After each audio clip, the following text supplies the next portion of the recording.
Technique number 6 is called the inner child. It is, in fact, the white elephant in the room. By now you've noticed that there is a little doll on my stender. It's been there since part 1. Perhaps you've been wondering, was it a mascot? What is that little doll sitting on the stender? This is called the inner child technique. It is our white elephant. We don't speak about it, but it's always there. How do we discover the inner child? How do we find him or her? How do we heal this inner child? Let's begin with the hidden meaning behind anxiety. On our poster, we have different badges or indicia or stimuli which cause anxiety in our lives. Let's take a look at them. We have marriage pressure.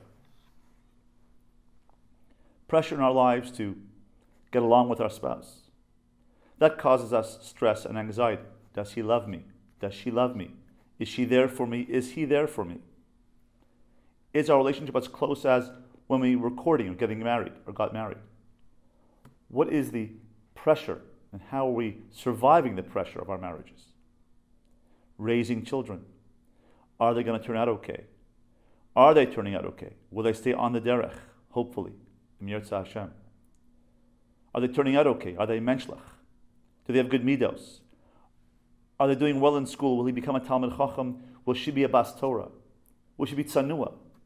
We have pressure, we have anxiety about how our children are turning out.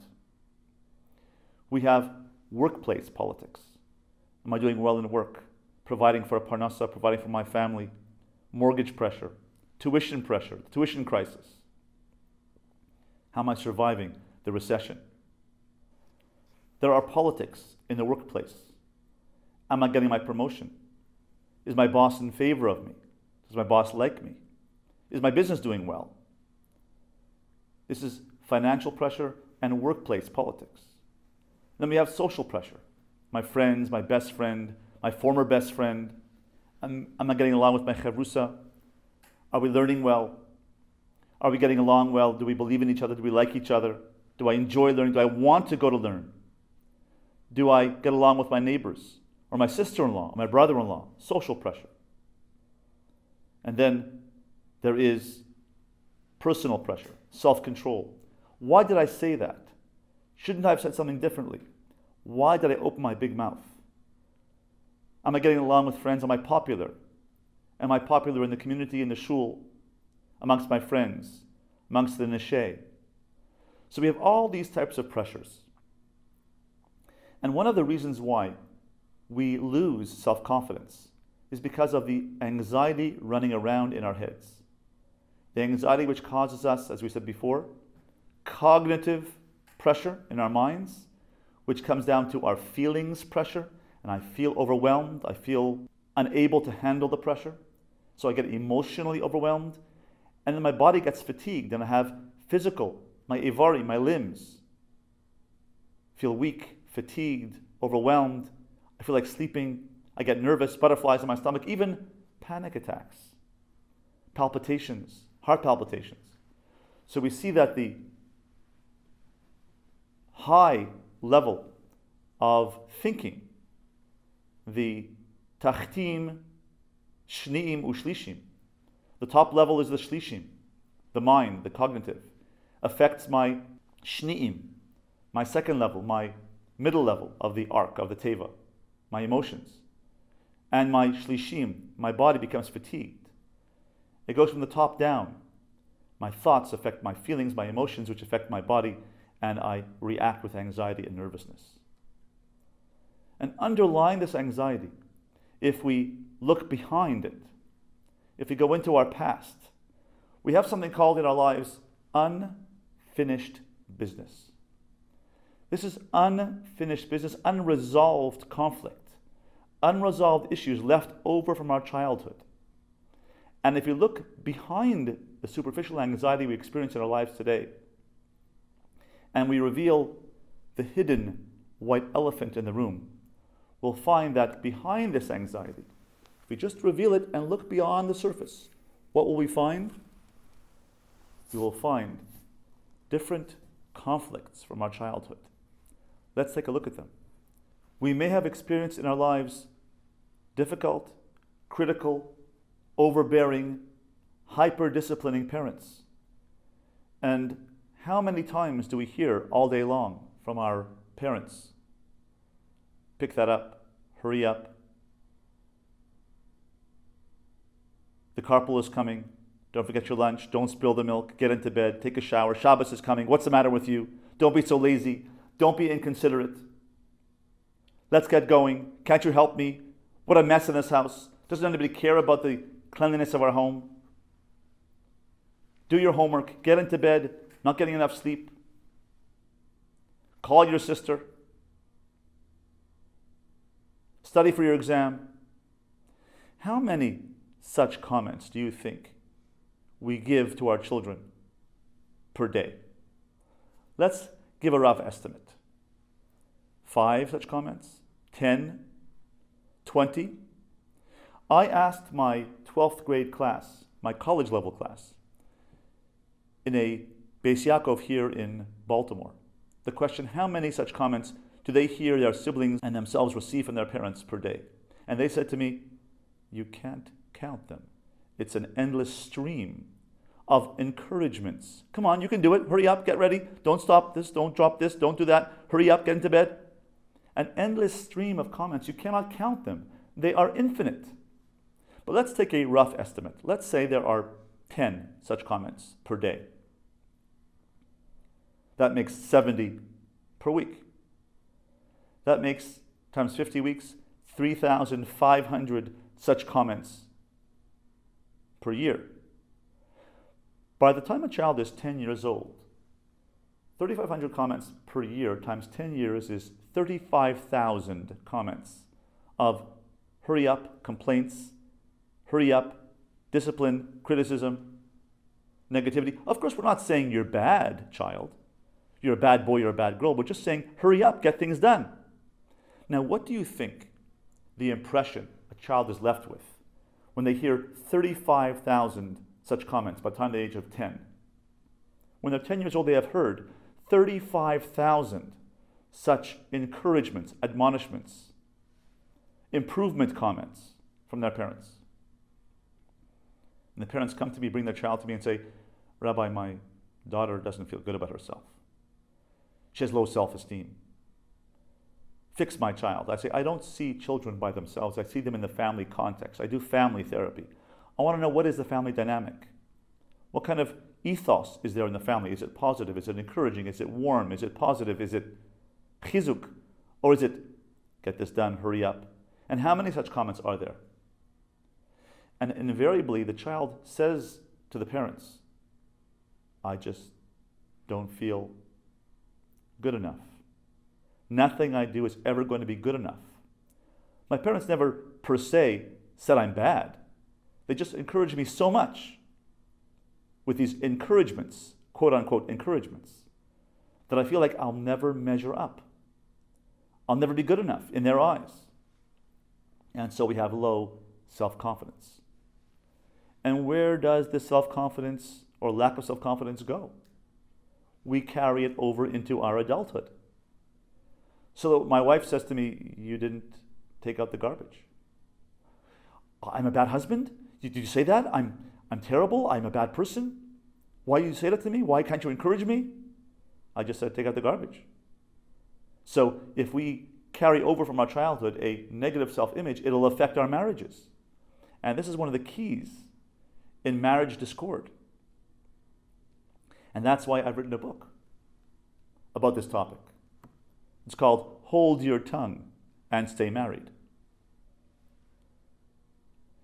And in fact, it doesn't say hold your tongue, but it's a word I can't really say on camera.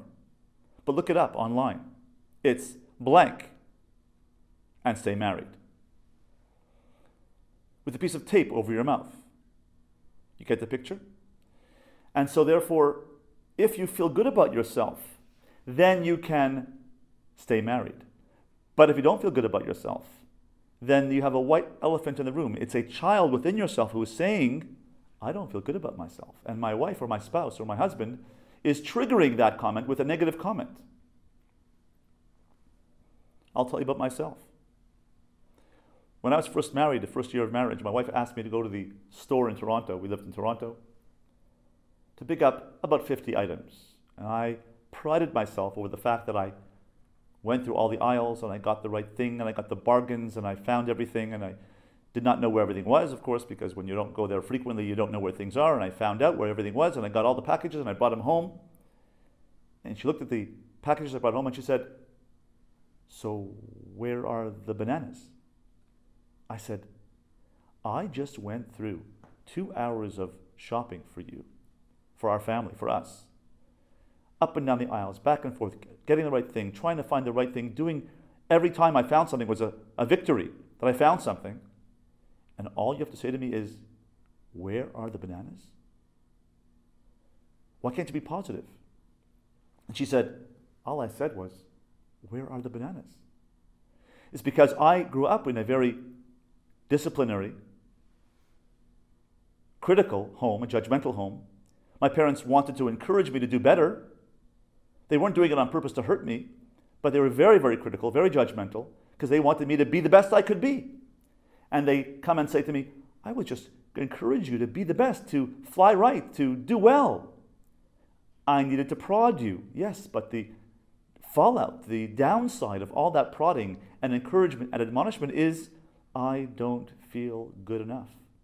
And so therefore, I'm left in my adulthood with unfinished business from my childhood, which is critical parents caused me to feel not good enough.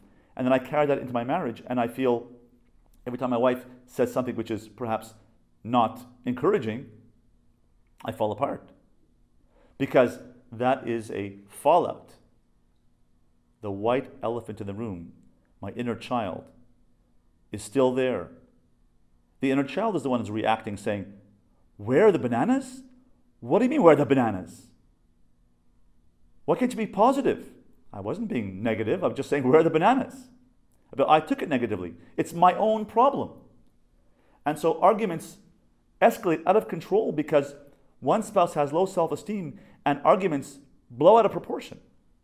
Because one client, one parent, one adult, one spouse feels criticized, negative, not good about herself or himself, and therefore any comment triggers, is a catalyst for that inner child within you saying, oh yeah? This is a reminder you're not good enough, huh? And it blows up into marital discord. And so we have this unfinished business. What about sibling rivalry? That's causing my anxiety in my life today. I'm not good enough today. I feel pressure today in my life as an adult. Perhaps I had a sibling who was better than me, a sibling who was a star in academia or in popularity, or she was just good in ballet or in sports or in writing, and she had all the praise. And me, I was just the second rate, even though I was older. I may have been older than her or him. But that sibling got all the attention, or a younger baby sibling. And perhaps I'm the victim of the middle child syndrome. So sibling rivalry affects my feeling not good about myself, and therefore that results in anxiety within myself, an inner anxiety, an inner feeling that I'm not good enough. And that's the core of anxiety. The core of anxiety is a subconscious feeling within my soul that I am not good enough. And that holds me back from my self-confidence and self-esteem. There are other issues of my childhood. Perhaps I had a learning disability. This is a very important one. If I don't do well in school, if I have an undiagnosed learning disability or a diagnosed learning disability, like visual processing difficulty or auditory processing disorder or dyslexia, or I can't balance my verbal and my visual skills, my cognitive skills are differing from my verbal skills. That difference between I do well in verbal but I don't do well in my visual skills, that distance, or my reading comprehension skills, that I might not do well in school, and my whole mahus, my whole essence is determined by how I do well in academia, in school. And therefore I always got a C or a D, or I was in the resource room. What kind of feeling is there of a child who has to go always, come over here, Yossi, come to the resource room, and have all eyes look at Yossi as he goes to the resource room. We all look at him and say, there goes that kid who just can't learn. How does that child feel? Of course he needs to go to the resource room. There must be other ways to do it without embarrassing a child, making him feel like he's an also-ran. He's less than. He's not good enough. He's paying for his learning difficulty.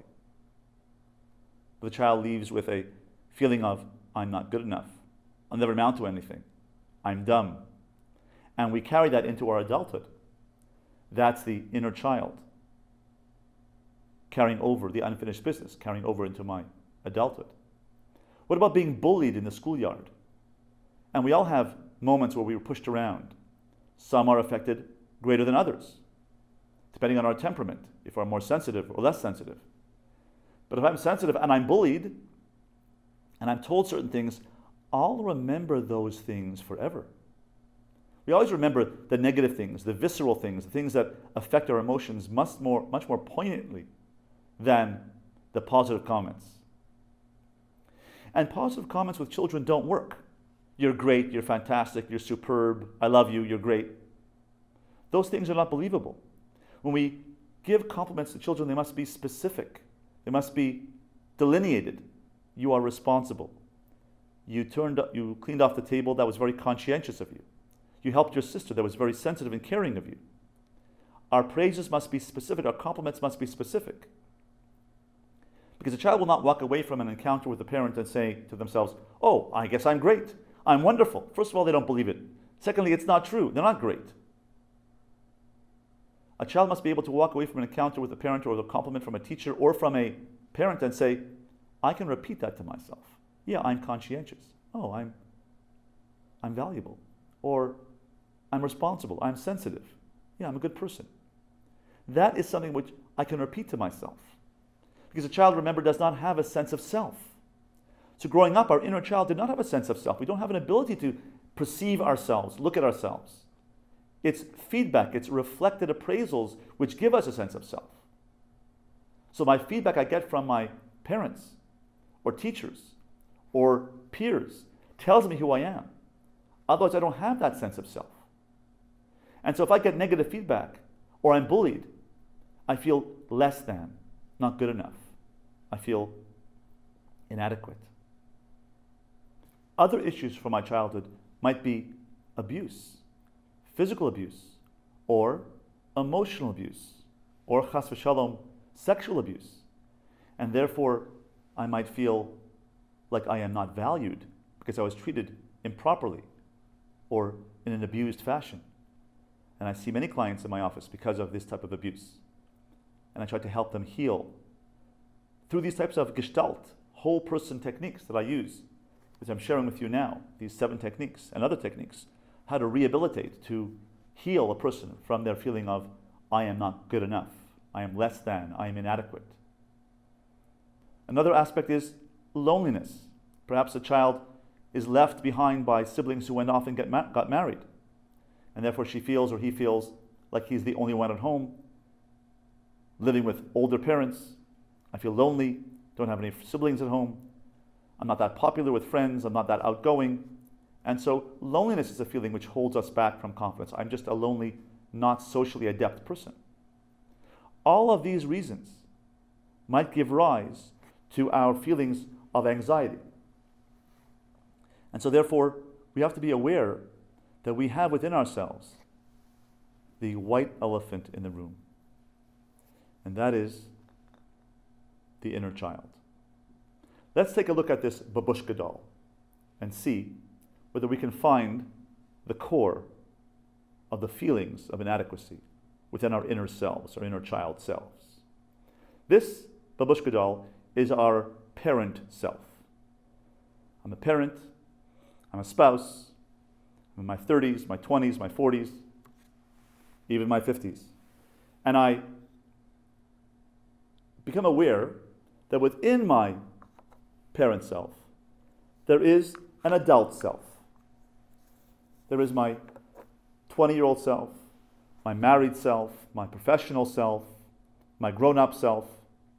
Before I became a parent, it's my adult self.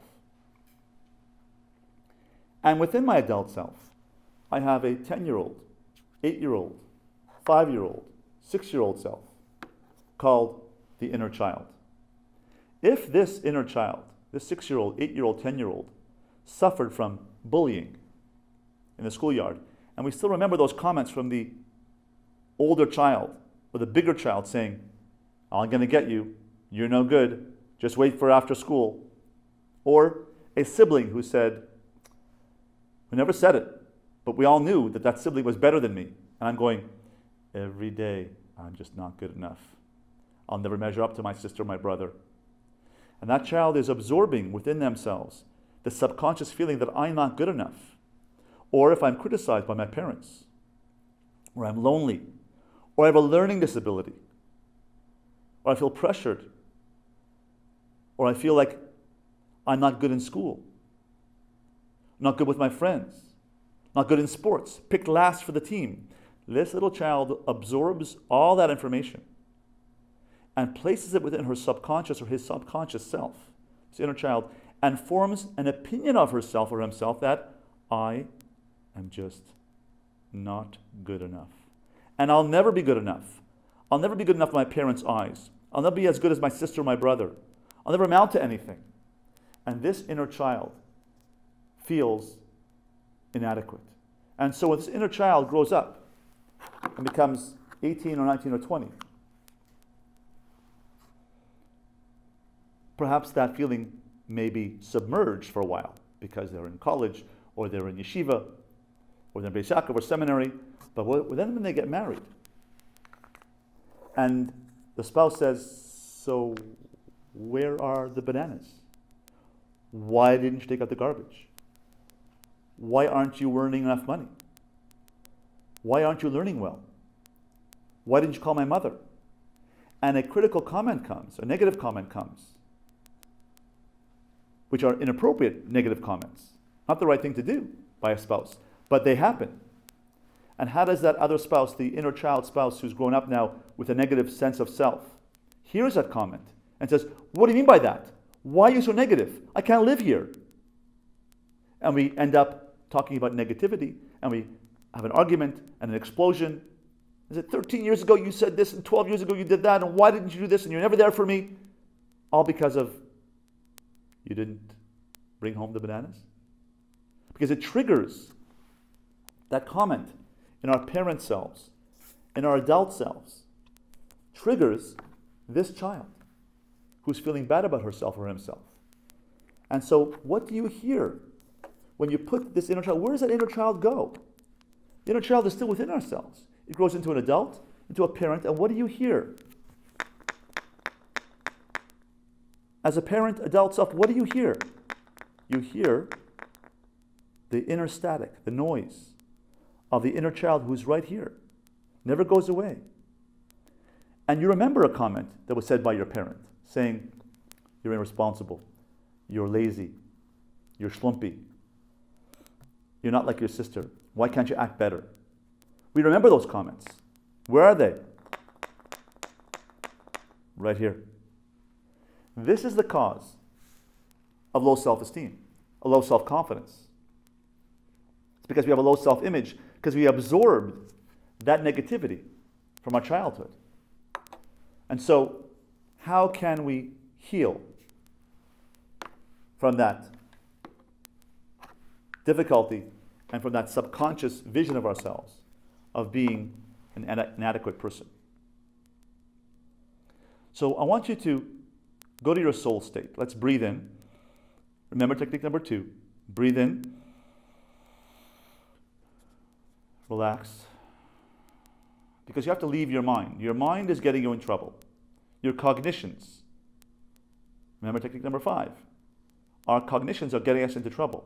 Our not thinking straight gets us into trouble. It becomes negative because of our upbringing, because of all of these reasons over here on our poster. What are we feeling? We're feeling inadequate for all these reasons, or for any one of those reasons, or two of those reasons. Not all of us have all of these things, but we have one or two or three of them, and that is causing our inner child within ourselves to feel inadequate. So I want you to breathe, relax your body, your neck, your back, relax your jaw, breathe in for 5 seconds, hold it, tighten up your jaw, and then relax it. On the out breath, breathe in and tighten up your body. Breathe out and exhale and relax your body. Relax your cheeks. Breathe in and tense up your brain. Relax your brain. Now go to your soul state. Go to your beautiful place. Is it Niagara Falls? Is it a beach? Is it an orchard? Italy? The mountains of Yerushalayim? Ein Gedi? Rosh HaNikra? Go to a beautiful place and feel safe, secure. Remember, technique number 2, the soul state, that is you. That beautiful place is your beautiful self. It's your highest self, your highest attribute, your highest midah. That beautiful place represents your highest midah and attribute. That is your godliness, your Hashemness. Hashem breathed that into you, your inner value. And as you experience that inner self, that inner sense of beauty, of wholeness, of wholesomeness, realize that that is your closest relationship with Hashem. And allow that feeling to travel everywhere in your body, everywhere in your being, in your psyche, in your mind, in your hopes, in your aspirations, in your heart, your legs, your organs, your being, your psyche, your emotional self. Let that feeling of value, of chesed, of chen, of rachamim, of creativity, of forgiving, of leadership, of sensitivity, of consistency, of perseverance, of patience, whatever is your strongest midah, let it permeate your being from your soul state. Let it feel as if you are connected to Hashem. That is your godliness pulsating within your being. That's your dvekus state. That's your connection to Hashem. That's your closest connection to Hashem through that midah. It doesn't have to be on a Yom Kippur or on a Shabbos. It could be on a Tuesday and a Wednesday. Just think about it. Be conscious of your soul state. Go there 3 or 4 or 5 times a day. And I go there, as I mentioned to you before, I go there during Shemona Esrei. At the beginning of Shemona Esrei or at the end of Shemona Esrei. Before I take my first Baruch Atah Hashem, or before I take my 3 steps back, I go to that beautiful place, whichever you feel more comfortable. You're connecting your godly state with its makor, with its source. That's called dvekus. That's called feeling, experiencing your own godliness, your own kedusha, your own goodness. And imagine that beautiful place. Imagine that beautiful feeling throughout your being. Watch it very carefully. Be aware of it as it goes through your being. It's going everywhere. It's traveling everywhere in your being except one place. There's one place where this good feeling, this wonderful feeling does not want to enter. Look for it. See it within your being. There's one place it doesn't want to penetrate. It's a dark place within yourself, within your psyche, within your emotional self. It's a black place. It's a rigid place. It's a cold place. It's a sad place. It's a tight place. It could be somewhere in your body, your heart, your stomach, your legs, your hands, your mind, your eyes, your neck. Where is that place? Look for it. That place is emotional pain. We place that emotional pain, that negativity, in our body someplace. And it's an old place. It's put there from here. Our inner child experienced that negativity, and we place it in our bodies when we were 6 or 7 or 8 or 10 or 3 or 12 or 15 or 18 years old, or 25 or even last week. And we place that in our inner being. And we grew up. We got older, but the pain was still there. We submerged it. We repressed it. In psychology, we repress that feeling because we can't deal with it. That I'm not good enough. I'm inadequate. I'm a bad person. And we grow up, but it's still repressed within ourselves. And sometime during your lifetime, it's called the midlife crisis, usually. But sometime in your life, or a marriage crisis, it comes up. The repressed feeling of negativity cannot stay there. It's put there and it has to bubble up, it has to come up, it has to be dealt with. And it comes up through a criticism from a spouse, or inadequacy as a parent, or financial pressure, or workplace politics, or difficulty in relationships, or social difficulty. It comes up and it reawakens within myself that inner child within me, which is I'm not good enough, coming from my repressed child self, which does not feel good about herself or himself. And so I want you to go back to your childhood. See yourself getting younger. You're 40, you're 30, you're 20. Get younger. 18, 16. See yourself getting younger. Go to high school, go to middle school, go to your bar mitzvah, your bas mitzvah, go to your middle school years, go to bicycling, football, baseball, fun with friends, 8 years old, 6 years old. Go back as far as you can remember. The pain that you're experiencing somewhere, that dark place within yourself, as an adult, that place within yourself which is not whole, shalem, that place within yourself that doesn't feel good about yourself, that rigid, hurt, pain, somewhere in your body, it represents an emotional pain that you place within your body. And that pain is coming from here. What experience did you have when you were 6, 7, 8, 9, 10, 11, 12, 13, 14, that you remember that made you feel hurt, in pain, inadequate, sad, that you still remember today? Perhaps it was repressed for many years, but it comes up when it's triggered in our adult lives. Our adult lives think that this part of ourselves disappears. It's not true. This person becomes this person, who becomes this person. This person is always there. We always hear the noise, the static, the comments, the running dialogue in our minds, the running criticism coming from that inner child. So go back to your childhood. Who's there? Who are you with? What are you experiencing? What's happening there? Who is saying what to you? It could be a parent scolding you or getting mad at you, or a sibling, or a bully in the schoolyard, or a teacher, or a friend, or an experience. And you're feeling bad, and you're feeling hurt, and you're feeling less than. And as you're standing, I want you to go there. Where are you? In your room, in your home, in your kitchen, in your schoolyard, in your classroom?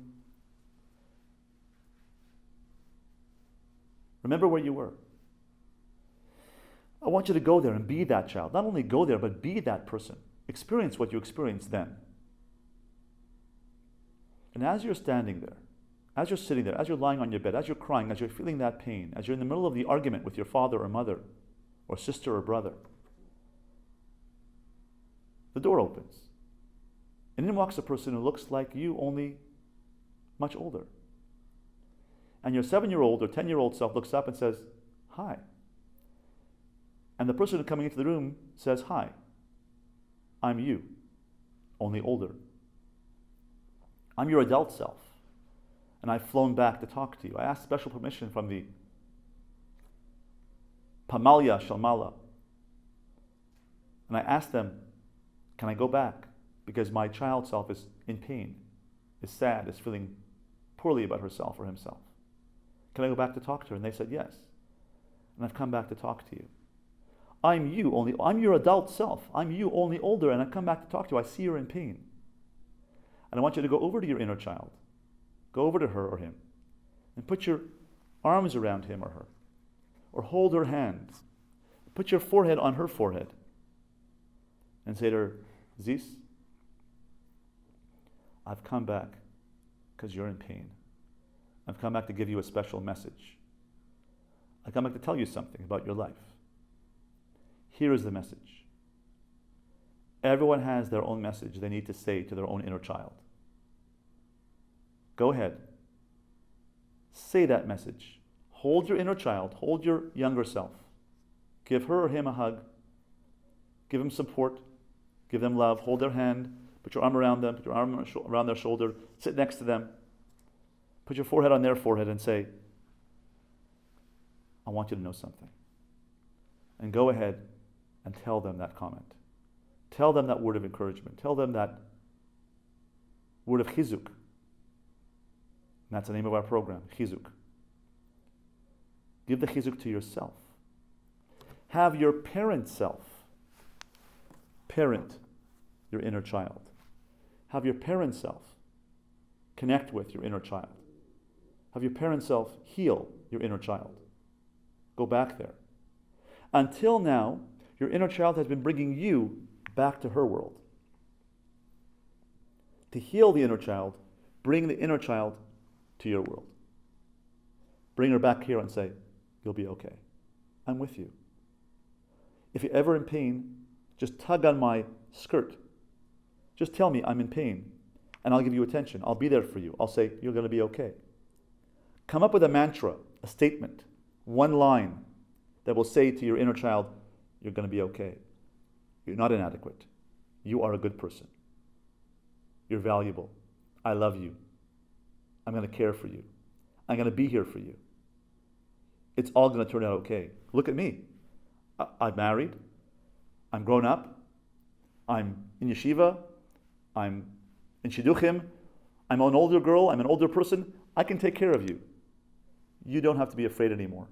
I'm here for you. Now I want you to take this little child with you, take her with you, and go to your soul state.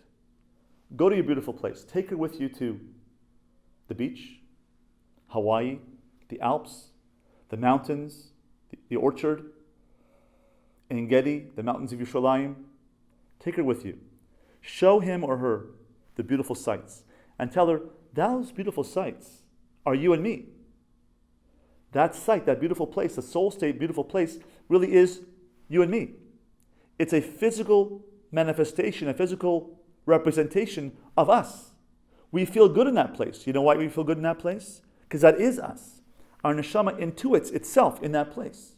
When I see the calm, the beauty, the relaxation, the quiet, the serenity, the tranquility of that beautiful place, it's your neshama intuiting itself in nature. Hashem gave you that gift, an opportunity to be in that beautiful place, because He wanted you to know that your neshama is that place. Your neshama is awakened, is alive by being in that place. And we're there together. We're walking along the beach together. That beach is our chesed self, is our chen self, is our beautiful place, is our creative self. Or if it's a mountain, stand on the mountain and say, this is our powerful self, this is our creative self, this is our leadership self, this is who we are. Tell the child who he is. Your parents might have told you that you're inadequate. Your parents may have said that not directly but indirectly, saying all those 35,000 comments over 10 years saying you're not good enough. Or your sister or your brother may have been better than you. And you may have inculcated into yourself a sense of that I'm not good enough in your subconscious mind. But those are circumstances around you. But in actual fact, you are good enough. You know why? Because Hashem made you valuable. Before you experienced those things in life, Hashem created you and made you a Tzelem Elokim. And the Baskin-Robbins flavor of your Tzelem Elokim is that you are chesed, you are chen, you are kale, you are compassionate, you are giving, you are emestic, you are creative, you are forgiving. That's the essence of who you are. You are good. Because Hashem made you good. Someone messed up, your parents messed up because their parents messed up before them and didn't give them self-esteem, so they couldn't give you self-esteem. Or a bully in the schoolyard, or a teacher who had a bad day or had a bad marriage and took it out on their children in school. Those words, those comments, that emotional hurt was imposed upon you from the outside. But Hashem gave you intrinsic value when He created you. He breathed into you. He breathed into you value. What value? What part of the Tzelem Elokim did He give you? What piece of Chelek Elokam Mimal did He breathe into you? His chesed, His chen, His rachum. One of the 13 midos of Hashem, one of the 13 midos of Rachamim, Hashem, consistency, kale, leadership and power, rachum, compassion, chanun, chen, you're chenedik, erech hapayim, patience, rav chesed, you're a giver, emes, you're honest and integrity, Rav Chesed, giving. Notzer Chesed, creativity or creative with art and music and ideas and projects. Noseh Avon V'Fesha V'Chata'ah, you're forgiving. This is who you are. This is how Hashem made you. This is your identity. And our job is to heal our inner child by going to our inner child. During Shemona Esrei, beginning of Shemona Esrei, the end of Shemona Esrei, 5 times a day, 10 times a day, for 10 seconds, 15 seconds. Go to your inner child, hug her, hug him. I'm here for you. Take her to your soul state. Go there. And remind her or him who you really are. This is called identity therapy. Give yourself back healing by giving yourself an identity, which is your godliness, your Hashemness, your intrinsic value and worth just because you are. A value, a midah, is what you are, not what you do. It's what you are in essence. It's your intrinsic value, your intrinsic worth, your intrinsic tzelem Elokim.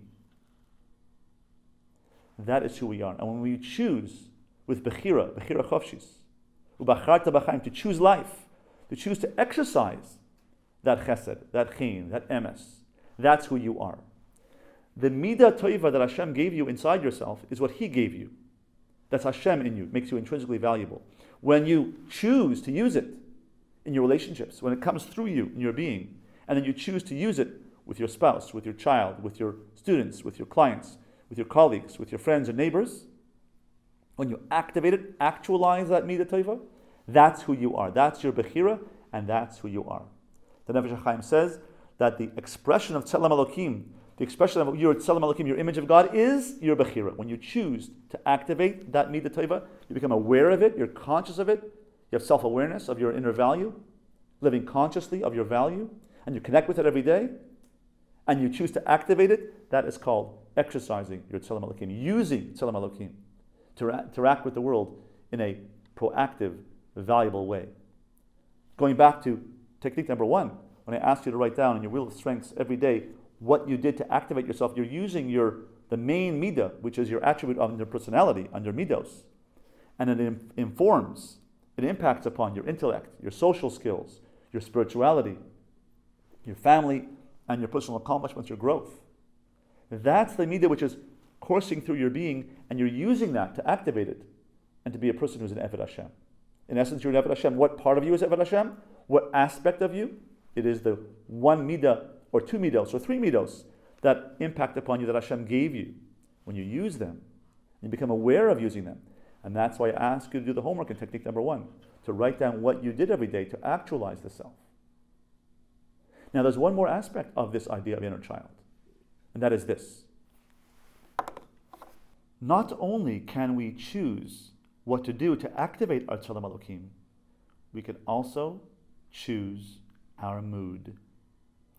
And this is based on our sub-personalities. At any given point in time, I am a son or daughter. I am a brother or sister, a mother or father, a husband or a wife. I could be a friend, an employer, or coworker. In fact, I may be all of these things all at once, but only at one particular given point in time can I be only one of those things, because they bring to consciousness that particular aspect of my relationship. So I may be a mother, father, brother, sister, friend, an employer, and a coworker all at the same time. But only one of those is operational in this part of my brain at that time. So when I go to visit my parents, I am a son. When I'm talking to my wife, I am a husband. I'm all these things at all times, but only one of those is brought to consciousness, because I can only be one of those things operationally in my frontal cortex at any given point in time. So it is with my emotions. The regular emotions I've written here are being happy, sad, anxious, depressed, angry, frustrated, or motivated. These are the usual emotions we go through during the day. Now, when I am hurt by someone's feelings, or someone says to me, or comments, remember our circle of control, technique number 3. I cannot control what other people say to me, or the circumstances of my surroundings, or my financial bottom line. I can't control those things. Things happen. They're outside my circle of control. So I get frustrated, I get anxious, I get depressed, sad, angry. If we're aware of our Tzelem Elokim and our Bechira, that I can choose who I'm going to interact with at that particular point in time, I can realize also I can choose my mood. Even though someone hurt my feelings, I could choose to be motivated to respond from my neshama state. I have a whole self, a mind, my regesh, my feelings, and my body. If someone hurts my feelings, I go down into gravity and I say, okay, I'll choose to react with negativity. I'll give a retort. I'll answer back. I'll be angry. But I'm going down into my gravity, into my animal self, into my body self, to my Ivarim, and I'm responding with negativity. I am choosing to do that.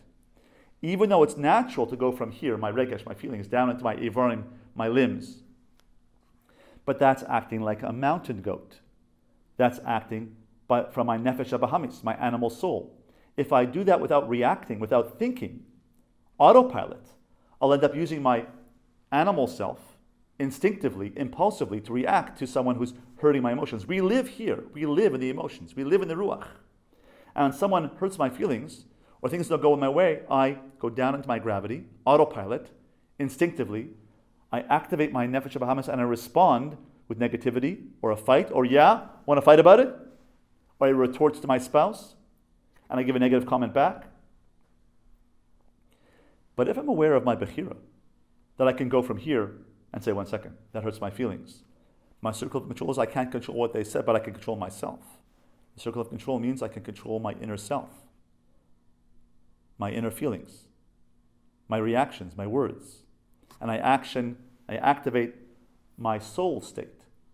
I activate my highest being, my highest midah, Rachum, Chanun, Erech Apayim, Rav Chesed, Emes, and I say, I'm not going to be brought down into my animal soul. I'm going to choose my mood.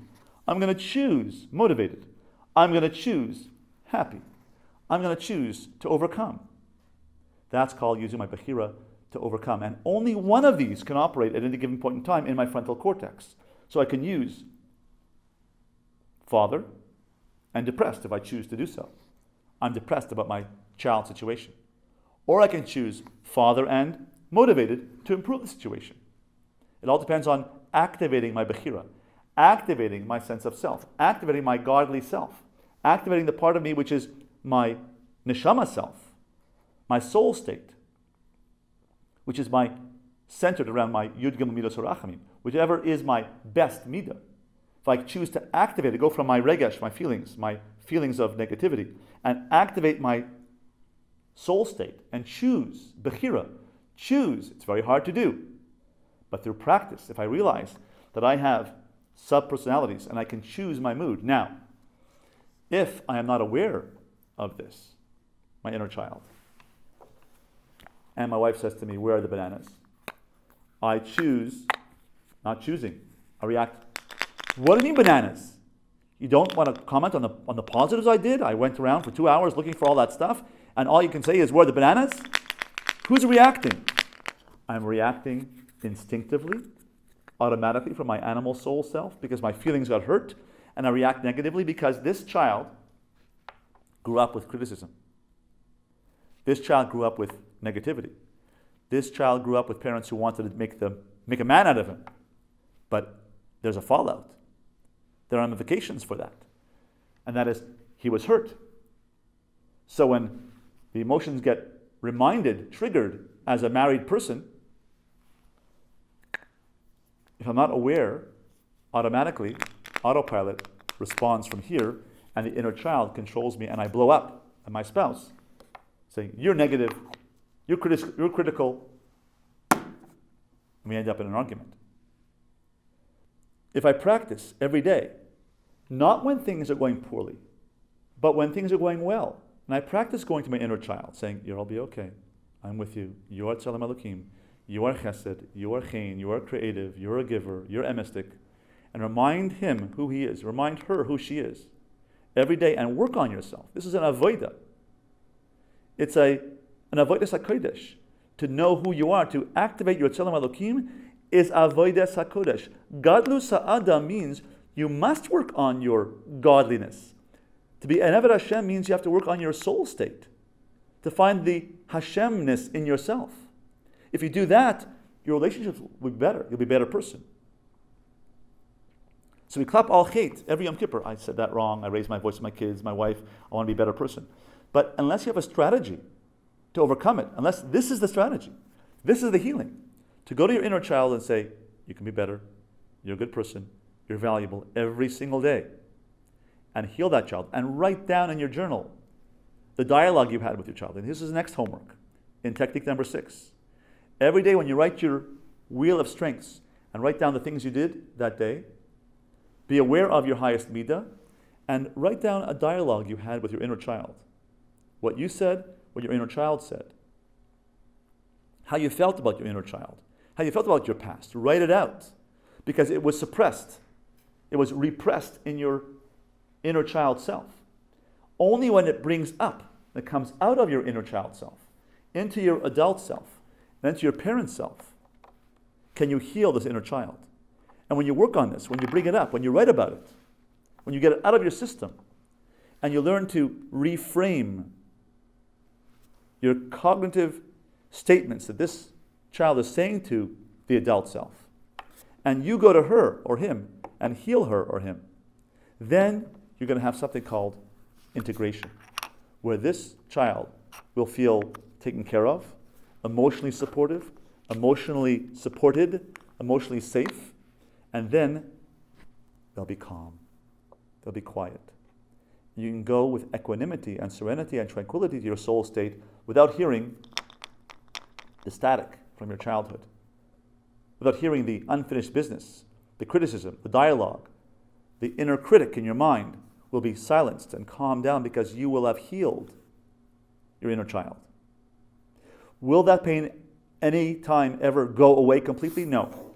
Because when we have a crease, a piece of paper, look at that crease, and you fold and you repair that crease, what do you see in that crease? When I try to repair it, there's always going to be a line. There's going to be a crease there. You can see that crease, that feeling of, that twinge of criticism, that twinge of inadequacy. But then when you can learn to heal it and go to your inner child, then the person will be able to function in a wholesome, healthy way without giving in, without being broken and bent over by the crease in our experience in our lives. That crease will be healed and it will still be felt. It has scar tissue. But when you integrate it with your adult and parent self and heal the inner child, then you'll be able to operate as a fully functioning person.